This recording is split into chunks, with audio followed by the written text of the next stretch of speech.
Waziri wa michezo wa Iran Ahmadi Donyamali amesema kuwa Iran huenda isishiriki katika michuano ya FIFA World Cup itakayofanyika msimu huu wa kiangazi.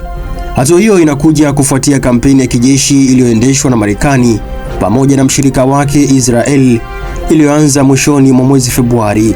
Shambulio la Israel la Februari 28 ambalo kwa sehemu kubwa ilisaidiwa na ujasusi wa Marekani ilimuua kiongozi mkuu wa Iran Ayatollah Ali Khamenei pamoja na maafisa wengine wa ngazi za juu.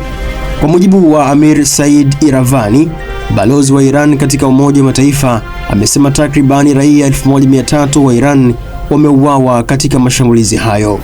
Michuano ya Kombe la Dunia inatarajiwa kuanza Juni 11 hadi 19, huku Marekani ikiwa miongoni mwa waandaaji wakuu. Michezo mingi itachezwa nchini humo, ikiwemo mechi zote tatu za hatua ya makundi za Iran zilizopangwa kufanyika katika miji ya Los Angeles na Seattle. Hata hivyo, bado haijafahamika mara moja iwapo Iran imejiondoa rasmi kwenye mashindano hayo. FIFA pamoja na shirikisho la soka la Iran hawajajibu mara moja maswali kutoka kwa NPR kuhusu swala hilo.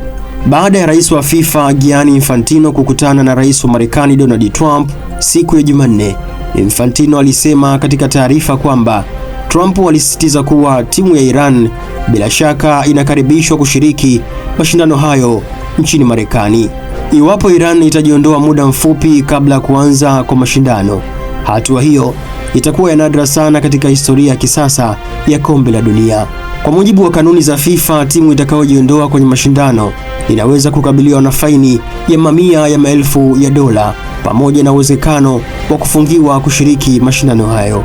Aidha, FIFA itakuwa na mamlaka ya kuchagua timu mbadala kuchukua nafasi ya Iran, huenda kutoka shirikisho la soka la Asia kama vile Iraq au Falme za Kiarabu.